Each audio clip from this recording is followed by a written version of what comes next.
अस्सलाम वालेकुम। आज ना हम एएनएस स्टार्ट करेंगे। एएनएस मतलब सिंपल सा चैप्टर है, कोई मुश्किल है नहीं, इसमें कम्प्लेक्स भी नहीं है। इसमें टोटल हमारे पास 4 चैप्टर आते हैं, ठीक है। कोलिनर्जिक एगोनिस्ट, कोलिनर्जिक एंटागोनिस्ट, ठीक है। उसके बाद हमारे पास आता है एडिनर्जिक एगोनिस्ट, एडिनर्जिक एंटागोनिस्ट। अच्छा, कोलिनर्जी के लिए हम लोग पैरासिम्पथेटिक के टर्म्स यूज़ करते हैं, कोलिनर्जिक और एडिनर्जी के लिए हम लोग सिंपथेटिक यूज़ करते हैं, ठीक है। अब कोलिनर्जिक में ना हमारे पास जो जिसको एसिटाइल कोलिन जो न्यूरोट्रांसमीटर रिलीज होता है ना, वो हमारे पास कोलिनर्जिक में रिलीज होता है, ठीक है। और एडिनर्जिक में हम लोग बस यानी कि सिंपथेटिक में हमारे पास जो रिलीज होता है ना, वो कौन सा था, नोरपिन या एपिनेफ्रिन रिलीज होता है, ठीक है। सिंपल सही है। एगोनिस्ट वो ड्रग्स होंगे जो इनको स्टिमुलेट करेंगी, पैरासिम्पथेटिक के वर्क को स्टिमुलेट करेगी, ठीक है। और हमारे पास दूसरा वाला जो होता है ना एडिनर्जिक, वो होती हैं जो एंटागोनिस्ट, वो होती हैं जो कि इनके काम को कम करेंगे, यानी कि ब्लॉक करवाएंगे इनके काम को, इफेक्ट्स को, ठीक है। दोनों में यही यूज होना है। कोलिनर्जिक एगोनिस्ट में हम लोग वो ड्रग्स पढ़ेंगे जो कि क्या करेंगे, पैरासिम्पथेटिक का जो काम होगा उसको ज़्यादा करवाएंगे, उसके इफेक्ट्स को मिमिक करेंगे, ठीक है। अब इसमें हमारे पास क्या होता है, बेसिकली सबसे पहला जो उन्होंने वो ही इंट्रो दिया हुआ है कि जो ड्रग्स होती हैं एएनएस की, उनको 2 पार्ट में डिवाइड किया जाता है, कोलिनर्जिक और एड्रीनर्जिक, ठीक है।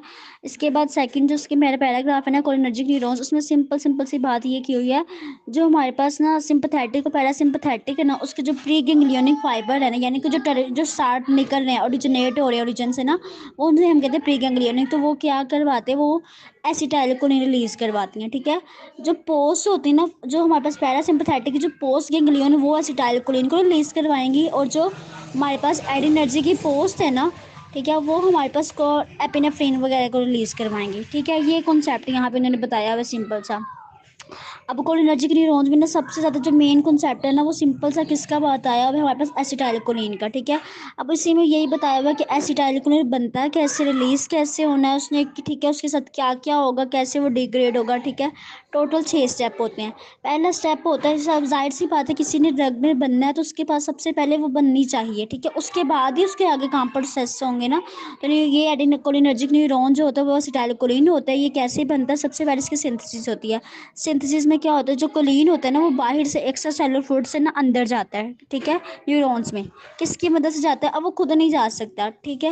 वो किसकी मदद के जरिए जाता है, हमारे पास एटीपी वगैरह के जरिए ना, या एनर्जी डिपेंडेंट चैनल्स होते हैं, वो उसको अंदर लेकर जाते हैं, ठीक है। अब यहाँ पे ये बात की हुई है, जो कोलिन होता है ना हमारे पास, वो खुद एक नाइट्रोजीनियस कंपाउंड, यानी कि वो सीएनएस वगैरह को कंट्रोल नहीं करता, और इसके पॉजिटिव चार्ज होता है। और हमें पता है जो चार्ज वाले ग्रुप्स होते हैं वो मेम्ब्रेन को क्रॉस नहीं करते, ठीक है। तो चार्ज नहीं है उसके पास, तो जिसकी वजह से वो क्या होगा, हमारे पास एसिटाइल कोलिन जो होता है ना, इंजाइम में हम लोगों ने सबने पढ़ा हुआ है एसिटाइल इंजाइम, कोई इंजाइम, ठीक है। तो वो बेसिकली जो वहाँ का एसिटाइल होता है वो कोलिन के साथ अटैच होता है, एसिटाइल कोलिनेस्टरेज इंजाइम, ठीक है।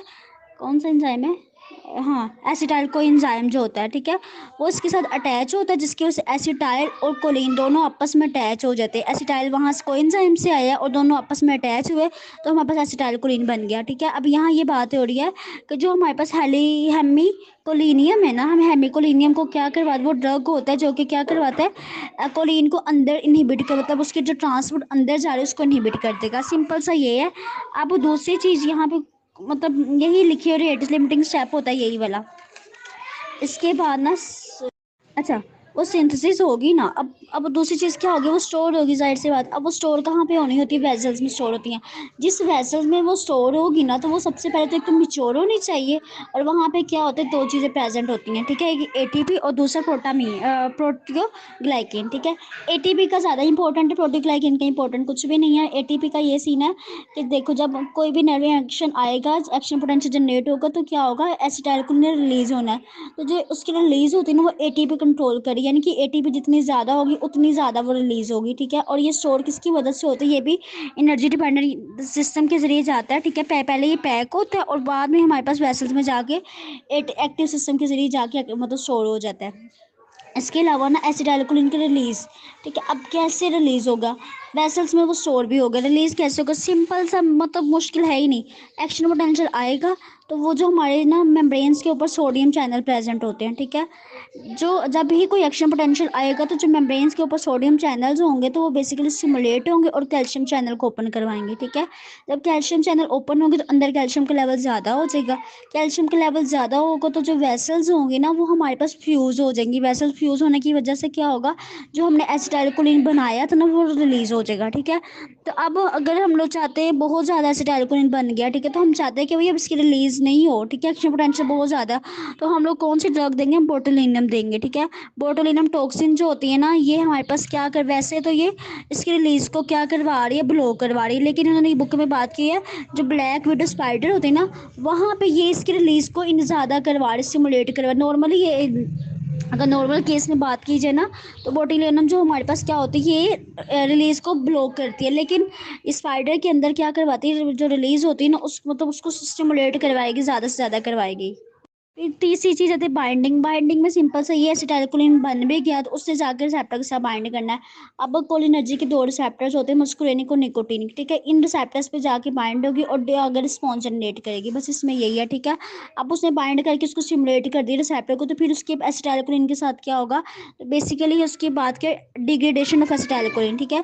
डिग्रेडेशन कैसे होगी, बेसिकली ना हमारे स्पेस के अंदर ना एसिटाइलकोलिन स्टेज एंजाइम प्रेजेंट होता है जो कि एसिटाइलकोलिन को तोड़ देता है, जिसकी एसिटाइलकोलिन अलग हो जाता है, एसिटाइल अलग होगा, कोलिन अलग हो गया, ठीक है। अब फिर क्या होगा, कोलिन वैसे फिर से आ गया, तो कोलिन के साथ फिर तीसरी चीज़ क्या होगी, जो कोलिन होता है ना, कोलिन क्या होगा, या तो वो वापस मेम्ब्रेन सोडियम चैनल के से वापस चला जाएगा, ठीक है, न्यूरॉन्स के, और फिर वही सारा सिस्टम जैसे फिर आएगा ना, तो वही सेम सिस्टम यही लिखा हुआ है कि फिर कोलिन जो होता है वो अपने मेम्ब्रेन्स के से वापस चला जाता है, और जैसे मतलब सारा मैकेनिज्म चलना होता है फिर से वैसे स्टार्ट हो जाता है। मतलब ये सिंपल सा था, यानी कि पहले वो बना, बनने के बाद वैसल में स्टोर हो गया, स्टोर होने के बाद तीसरी चीज़ उसने क्या करवाई है हमारे पास, वैसल में स्टोर होने के बाद रिलीज़ हुई है, ठीक है। रिलीज़ होने के बाद रिसेप्टर से बाइंड कर दी, उसने अपना काम परफॉर्म कर दिया, उसके बाद क्या होगा, डिग्रेड होगा, डिग्रेड होने के बाद कोलिन के साथ क्या होगा, यानी कि वो वापस से चला जाएगा मेम्ब्रेन्स के पास।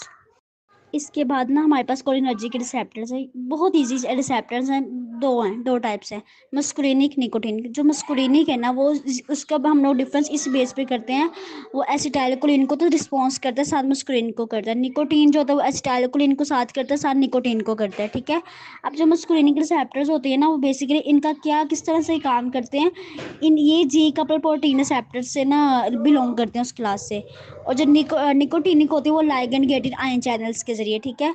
अब जी कपल प्रोटीन का आप लोगों ने मतलब पीछे पढ़ लिया है कि क्या होता है, आईपीजी डैग वगैरह जो होती है ना, उनको स्टिमुलेट वगैरह करवाते हैं, तो वो आप लोगों ने पढ़ लिया है जनरल फार्मा में, हम लोगों ने कल शेयर किए थे इसके नोट्स ना। अब यही यहाँ बात हो रही है कि जो मस्कुलिनिक रिसेप्टर होते हैं ना, बेसिकली मस्कुलिन क्या होती है, एक मशरूम होती है, पॉइजनस मशरूम होती है, ठीक है, जो कि क्या कर, अब रिसेप्टर जो होते हैं ना, बेसिकली मस्कुलिन को तो करवा ही रहे लेकिन निकोटीन के लिए इसकी एफिनिटी नहीं होती है, बस सिंपल से ये इसकी 5 सब क्लासेज है, 1 2 3 4 5। जो पहले 3 होती है वो इंपॉर्टेंट होती है, 2 इंपॉर्टेंट नहीं है, 2 बुक में बताई भी नहीं हुई है। जो अब ना डायरेक्ट, अब हम ड्रग्स की तरफ जाते हैं। इसके डायरेक्ट एक्टिंग होती है, ठीक है, इनडायरेक्ट एक्टिंग होती है, और इनडायरेक्ट रिवर्सिबल होती है, इनडायरेक्ट रिवर्सिबल होती है, ठीक है। अब कॉन्सेप्ट ये जो डायरेक्ट होती हैं वो सिंपल से रिसेप्टर पे जाती हैं, अपना रिस्पॉन्स जनरेट करवा देती हैं, ठीक है। इनडायरेक्ट इस तरह से करती हैं, जो रिवर्सिबल होती हैं उसमें हमारे पास नाइक्सोस्टिग्मीन वगैरह आते हैं, वाइसोस्टिग्मीन वगैरह आती हैं, ठीक है। वो इस तरह से करती है, जो एसिटाइलकोलिन जो होते हैं ना, हमारे जिस एंजाइम को तोड़ना होता है, उस एंजाइम के साथ बाइंड करती हैं, एसिटाइलकोलिन के लेवल ज़्यादा करवा देती हैं, जिसकी वजह से हमारे पास एसिटाइलकोलिन के लेवल ज़्यादा करवा देती हैं, और जिसकी वजह से हमारे पास सिंपल से दो चीज़ें हो जाती हैं, क्या, रिस्पॉन्स जनरेट हो जाएगा एसिटाइलकोलिन का, ठीक है, क्योंकि एसिटाइलकोलिन के लेवल ज़्यादा, वो ऑटोमेटिकली रिसेप्टर को स्टिमुलेट करता है और काम ज़्यादा प्रोड्यूस हो जाता है, ठीक है। और जो इनडायरेक्ट इरिवर्सिबल है ना, वो इतने अच्छे तरीके से के साथ एसिटाइलकोलिन एंजाइम के साथ इतने अच्छे पक्के तरीके के साथ जुड़ जाता है, इतने अच्छे तरीके के साथ, आपको बाहर से एंजाइम लाना पड़ता है उसको तोड़ने के लिए, उसकी डिग्रेडेशन करवाने के लिए, ठीक है। अब अगली जो चीज़, अब डायरेक्ट की तरफ में, अब मतलब ड्रग्स की तरफ चलते हैं, ठीक है। मैंने कॉन्सेप्ट बता दी, इसमें सिंपल से डायरेक्ट एक्टिंग में ना सिंपल सा आप लोगों ने ये करना है, 2 ग्रुप्स होते हैं इसकी बेस पे, ठीक है। एक होता है कोलिन ईस्टर और दूसरे होते हैं अल्कोलॉइड्स।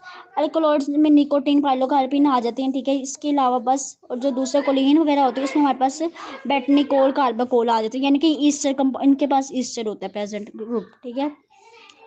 अब अल्कोलॉइड्स में इनके पास नाइट्रोजीनियस ग्रुप्स प्रेजेंट होते हैं, इस बेस में हम लोग ना इसको वो करते हैं क्लासीफाई, ठीक है। अब अगली चीज़ आ जाती है एसिटाइलकोलिन, ठीक है, इंपॉर्टेंट है, पास में भी बहुत बार आई हुई है, इसमें ना मतलब मुश्किल कुछ भी नहीं है, आसान से है कि एसिटाइलकोलिन क्वार्टनरी अमोनियम होता है। क्वार्टनरी अमोनियम का मतलब ये है, जहाँ पे लफ्ज़ क्वार्टनरी आ जाए ना तो याद कर लो वो ब्रेन को क्रॉस नहीं करता, ठीक है। तो ये ब्रेन को क्रॉस नहीं करता, ठीक है। दूसरा ये चीज़ है, ये मेम्ब्रेन्स को भी, ब्रेन की मेम्ब्रेन्स वगैरह को क्रॉस नहीं करता। अब इसके अलावा हमने ये बात की जो पैरासिम्पथेटिक और सिम्पथेटिक है ना, इसका जो प्री गैंग्लियन है वो यही है, ठीक है। पोस्ट में चेंज होता है, पोस्ट में पैरासिम्पथेटिक का तो यही न्यूरोट्रांसमीटर रहता है, लेकिन प्री जो होता है ना वो पैरासिम्पथेटिक और सिम्पथेटिक दोनों का सेम ही रहता है। इसके अलावा यहाँ पे बात हो रही है कि एसिटाइलकोलिन के पास ना मस्कुरेनिक और निकोटिनिक दोनों की एफिनिटी प्रेजेंट होती है। और इसके अलावा हम लोग इसको ज़्यादा इसलिए नहीं यूज़ करते क्योंकि हमारे पास ना स्पेस के अंदर पहले से ही एसिटाइलकोलिस्टेज एंजाइम प्रेजेंट होता है, जो कि इसको फ़ौरन से ही मतलब ब्रेक डाउन करवा देता है एसिटाइल में और कोलिन में, ठीक है। इसलिए हम लोग इसको थेरेप्यूटिकली ज़्यादा प्रेफर नहीं करते हैं, ठीक है, क्योंकि इसका रिस्पॉन्स बहुत कम होता है।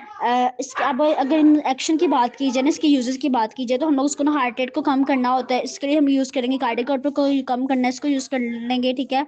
ब्लड प्रेशर को हम लोगों ने कम करना है ना, क्योंकि ये वेजोडाइलेशन करवाएगा। वेजोडाइलेशन इस तरह से करवाएगा, नाइट्रिक ऑक्साइड को प्रोड्यूस करवाएगा। नाइट्रिक ऑक्साइड जिधर भी लफज आएगा ना, समझ लो भाई वो वेसल्स को डायलेट करना, उससे ब्लड प्रेशर को कम करना, ठीक है। ये सीवीएस में ज़्यादा वेजोडाइलेशन वगैरह आएगा तो वहाँ हम कर लेंगे अच्छे से। सिंपल से ये 2-3 इसके मैकेनिज्म याद कर लेने, तो मतलब हार्ट रेट को कम करेगा, कार्डियक आउटपुट को कम करेगा, ब्लड प्रेशर को कम करेगा, जीआईटी के अंदर जितनी भी स्टिमुलेशन वगैरह होती है ना सबको ज़्यादा करवाएगा, सिक्रीशन ज़्यादा करवाएगा, गैस्ट्रिक एसिड की सिक्रीशन ज़्यादा करवाएगा, इंटेस्टाइन की सिक्रीशन ज़्यादा करवाएगा।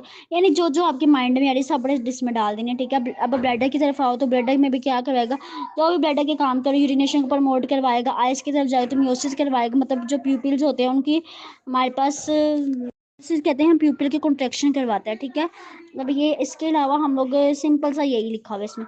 बेटनिकोल को सिंपल सा आपने ये याद करना है, बेटनिकोल को एसिटाइलकोलिन एंजाइम इनहिबिट नहीं कर पाता है, क्योंकि इसके पास ना क्या चीज़ होती है, इसके पास ईस्टर ग्रुप होता है, ठीक है। नहीं, इसके पास कार्बामिक एसिड होता है, ठीक है। इसकी वजह से वो जो एंजाइम जिसे एसिटाइलकोलिन को तोड़ना है ना वो उसको नहीं तोड़ पाता, ठीक है।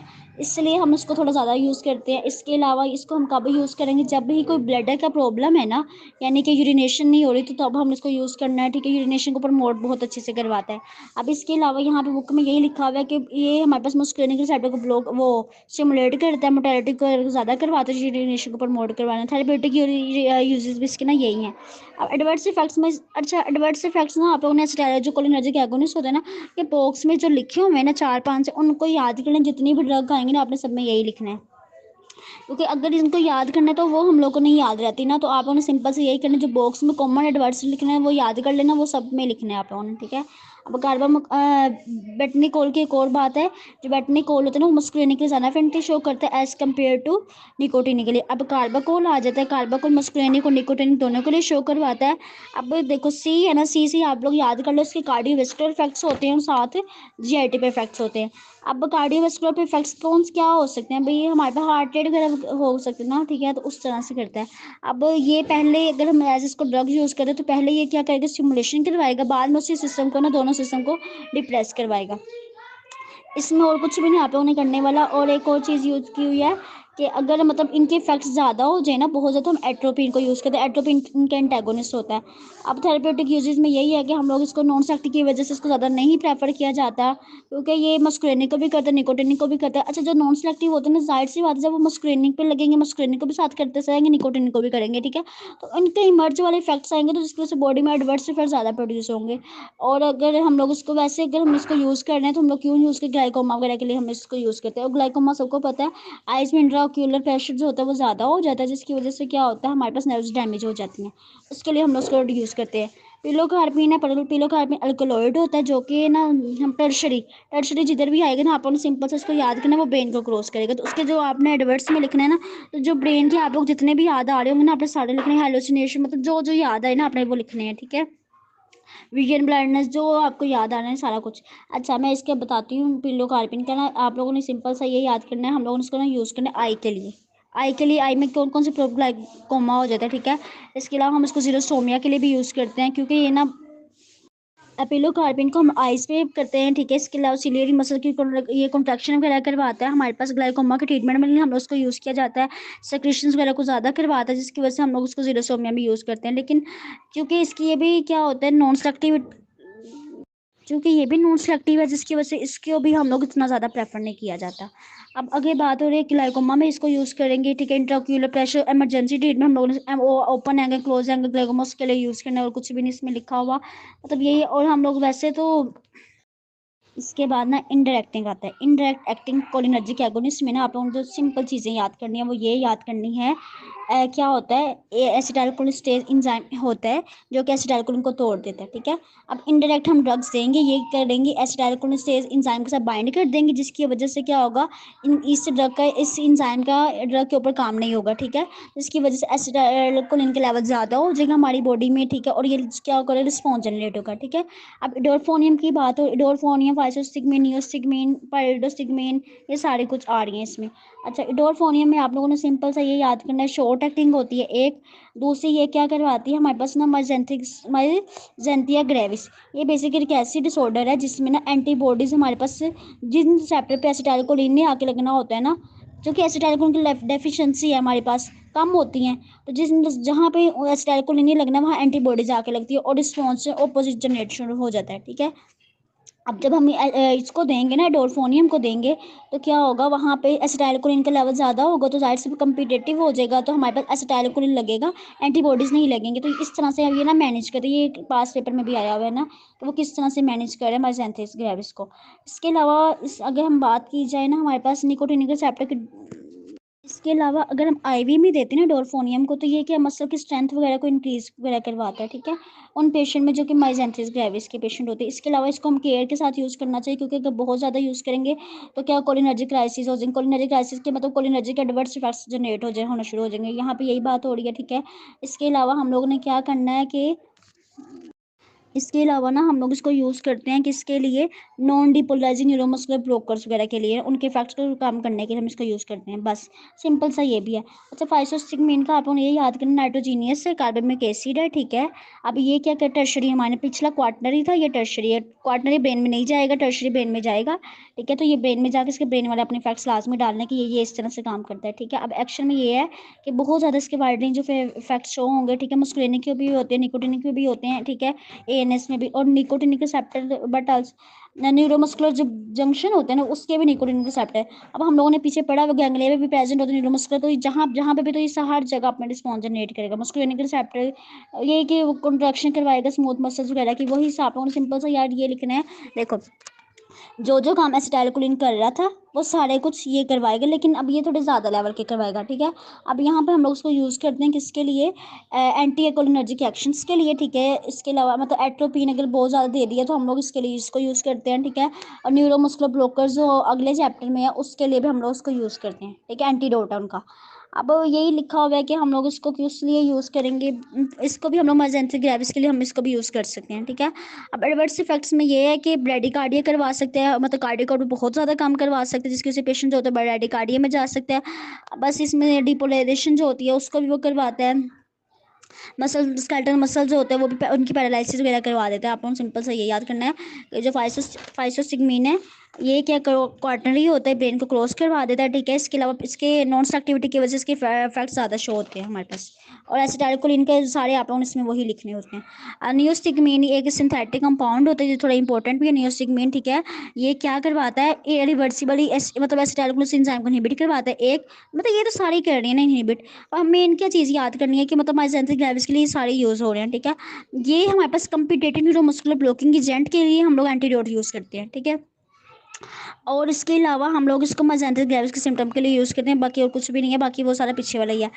ये नियोस्टिग्मीन जो होता है ये ब्रेन को क्रॉस नहीं करता, क्योंकि ये भी नाइट्रोजीनियस क्वार्टनरी होता है। पाइरिडोस्टिग्मीन है, इसको भी हम लोग यूज़ करते हैं माइजेंथिस ग्रेविस में। अगर ट्रैक्रीन डोनी पैजी रिवर्सिग्मीन एंड ग्लिंटामाइन होते हैं ना, बेसिकली जो पेशेंट अल्जीमर डिजीज़ के साथ आते हैं ना, उसमें हमारे पास कोलिनर्जिक न्यूरॉन्स की डेफिशिएंसी हो जाती है, तो हम लोगों ने उनके अंदर ये लेवल ज़्यादा करवाने होते हैं ना एसिटाइलकोलिन का, तो जिसकी वजह से हम लोग उसको यूज़ करते हैं।